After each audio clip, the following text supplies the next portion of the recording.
Hello viewers, welcome to my channel Cooking Horizon by Tez. Today I'm going to show you how to make the famous, delicious Old Dhaka's beef Tehari in my own way.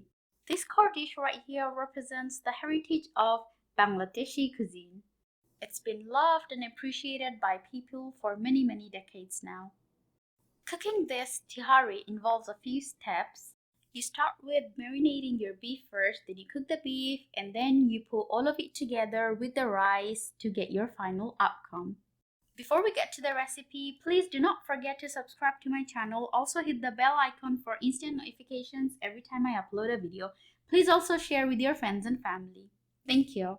First of all, you need 1 kg, which is equivalent to 2.2 pounds of boneless beef, cut into medium-sized pieces like this.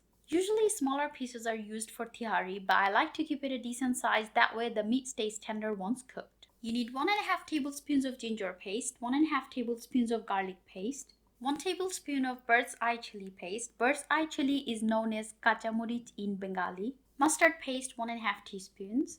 Half a teaspoon of nutmeg powder, half a teaspoon of mace powder, half a cup of full-fat yogurt, and 1 teaspoon of salt. Now add all the ingredients to the beef. Bird's eye chili would be available at your nearest Bengali or Indian grocery store. Now mix everything very well. Cover and marinate in the refrigerator for 2 hours. Overnight is better if you have time. The longer the meat marinates, the more tender and flavorful it becomes. Let's move on to the rest of the ingredients. You need 4 cups of sliced onions about this size. Not too thick, not too thin. 3 tablespoons of onion paste. 750 grams or 4.5 cups of basmati rice. You could also use any other kind of fragrant rice you like, but I prefer basmati.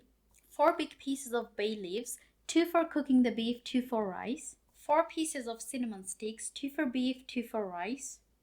1 teaspoon of whole black peppercorns to cook the beef, and about 5 to 6 to cook the pilau rice.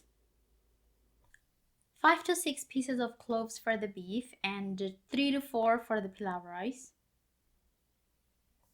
3 small cardamoms for the beef and 2 small cardamoms for the pilau rice. 1 tablespoon of cumin powder and 1 teaspoon of paprika. About 20 to 25 pieces of bird's eye chili. I'm using 20 here. You could use more if you want it to be more spicy hot. 2 teaspoons of salt. 1 teaspoon of garam masala powder. Half teaspoon of tasting salt, also known as Chinese salt. 1/3 cup of mustard oil. 1/3 cup of corn or vegetable oil. I'm using corn. 10 tablespoons of ghee, 8 for the pilau rice, 2 for the beef. 1 teaspoon of kera water. It's a clear solution and again available at your local Bengali or Indian grocery store. Now in a heated pot, I'm adding 2 tablespoons of ghee. The flame is on medium-high. Ghee has a very strong, overpowering, amazing flavor. Once the ghee has heated up and melted, add the 1/3 cup of corn oil or vegetable oil. Once that heats up as well, add the 1/3 cup of mustard oil. It's important to follow the order that I'm adding them. This order contributes to the flavor of the food. Now I'm adding the whole dry spices to the hot oil. 3 small cardamoms, 5 to 6 cloves, 1 teaspoon of black pepper, 2 cinnamon sticks, and 2 bay leaves. One of the bay leaves was a bit too big, so I ripped it into 2. Now let them roast for about 30 seconds. You could smell the amazing fragrance coming from them. Now add the 2 cups of onions. The other remaining 2 cups we'll use later on. The flame is still on medium-high. We're going to saute the onions on medium-high for about 8 to 10 minutes until the onions turn golden brown in color. Stir at short intervals because you want the onions to cook evenly all over. It's kind of like we are deep frying the onions. This step would make the entire dish more flavorful and yummy. Our onions look ready. Now at this point, we're going to add the 3 tablespoons of onion paste. Now stir it in and saute for about a couple of minutes. onion paste has a lot of moisture, so you want the moisture to dry out. We are not going to add any salt at this point because our marinated beef already has salt. Once the onion paste has lost most of its moisture, turn the flame to medium and add the 1 tablespoon of cumin powder and 1 teaspoon of paprika. The reason I turned the flame to medium before adding the spices is so the spices don't get burnt. Stir them in and saute for about half a minute. Now at this point, add a little bit of water, roughly about 1/4 cup. Turn the flame to medium-high and saute for 2 to 3 minutes. Stir occasionally. Once the oil separates from the mix, add the marinated beef. Stir the beef in and make sure the beef and all the spices have mixed in very well. After about a minute, turn the flame to medium and saute for about 3 to 4 minutes. Stir in occasionally to make sure the beef cooks evenly and not any part gets burnt. Wait until the beef starts releasing water. The moment the beef starts releasing water, it means the beef has gotten hot, all of it. At that point, you want to cover the beef and let the beef cook in its own water instead of adding any more water to it at this point. The moment you cover the beef, turn the flame to medium-low. Stir in occasionally. The reason we cover the beef is it helps retain the moisture and doesn't let the heat escape, which overall helps the beef cook faster.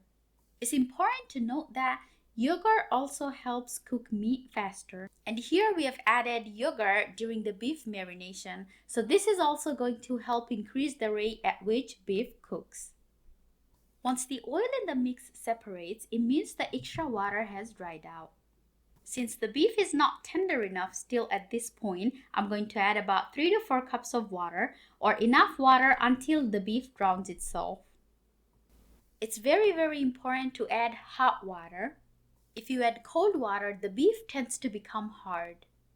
As soon as you add water, turn the flame to high and let the bubbles appear and the water boil. When the water starts evaporating, cover, turn the flame to medium, and continue to cook until the meat is tender or edible.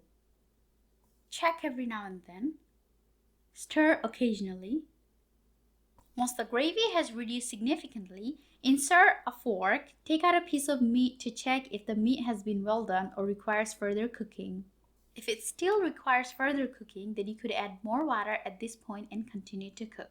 Otherwise, continue to reduce the gravy on medium-high flame and add 1 teaspoon of garam masala powder. Stir it in and cook for about 5 to 6 more minutes.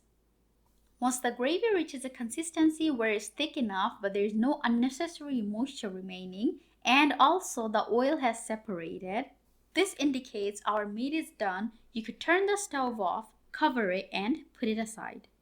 It's very important to cover because you want the meat to retain and continue to absorb all the fragrances and flavors from the spices. Now let's move on to the next step.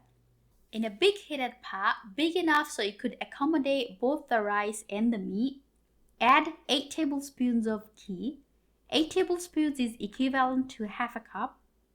Once the ghee heats up, add the remaining whole spices, 2 bay leaves, 2 cinnamon sticks, 2 small cardamoms, 5 to 6 whole black peppercorns, and about 3 to 4 cloves. The measuring cup containing ghee had some ghee stuck to it, so I microwaved it for like 20 seconds and poured the remaining. Remember, ghee at room temperature is in solid state. Roast the whole spices in ghee for about a minute on medium-high flame, then add the 2 cups of chopped onions. Saute until the onions turn light golden brown. Stir often for even cooking. Tehari is all about its flavor. This step of onions frying in ghee is very vital. The aroma it gives is out of this world. The onions seem to have reached the desired outcome. Now I'll add 4.5 cups or 750 grams of basmati rice. Make sure that the rice is washed and the water is drained from beforehand before you add it here. Saute the rice on medium flame for about 3 to 4 minutes and continue to stir frequently. Now add the cooked beef along with all of its spices and oil.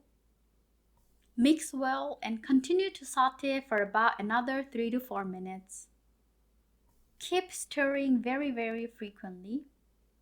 Now, using the same measuring cup that you used to measure the rice, add 9 cups of water. For each 1 cup of rice, you add 2 cups of water. Since I'm using 4.5 cups of rice, I've added 9 cups of water, exactly double the amount. This measurement of water is what determines the texture of the rice. Adding too much water would cause the rice to be soft and mushy, and adding too little water would leave the rice remain undercooked. Now add salt to taste along with the half teaspoon of tasting salt and turn the flame to high. Make sure to stir the salt in. Once the water boils, check the amount of salt. If needed, you could add more. Notice that I'm using a silicone spatula for my cooking. Silicone rubs very softly against objects, so when I'm stirring, it minimizes the chances of the meat or the rice breakage. Once half of the water has evaporated, turn the flame to medium and continue to reduce water. Softly stir once or twice, just to make sure that the rice at the bottom don't get burnt. Add the 20 pieces of bird's eye chili. You could add more if you want. Note that I didn't split or cut them, I just added them in whole. They're used more for flavor than increasing the heat level of the dish. Slowly stir to find out if you need to reduce more water before continuing further cooking. Most of the water has dried out. Now I'm going to add the 1 teaspoon of Kera water. This addition of Kera water is going to boost the aroma to a different level altogether. Slowly and carefully mix the Kera in. Here you could do either of two things. You could cover, turn the flame to low, and continue to cook on the stove for about another 25 to 30 minutes. Or you could stop cooking right here and bake the entire Tehari to completion in the oven. The advantage of baking in the oven is that the rice gets heat from all directions instead of just from the bottom. So in a preheated oven of 350 degrees Fahrenheit or 180 degrees Celsius, I'm going to bake it for about 20 to 25 minutes. Cooking time might vary slightly depending on the stove or the oven you're using. Also, make sure that your pot is oven safe to begin with. I've taken it out after 25 minutes and look how amazing it looks. The aroma is extremely tempting and look how the rice looks. Perfect texture, not mushy at all. While it's still hot, it's important to scrape the rice off like I'm doing. This prevents the rice from forming lumps as it cools down. Now serve hot with some salad and enjoy. If you like my recipes, please do not forget to subscribe to my channel. Also hit the bell notification icon for instant notifications every time I upload a video. Please share with your friends and family, encourage me and help my channel grow. Thank you very much for watching. Take care.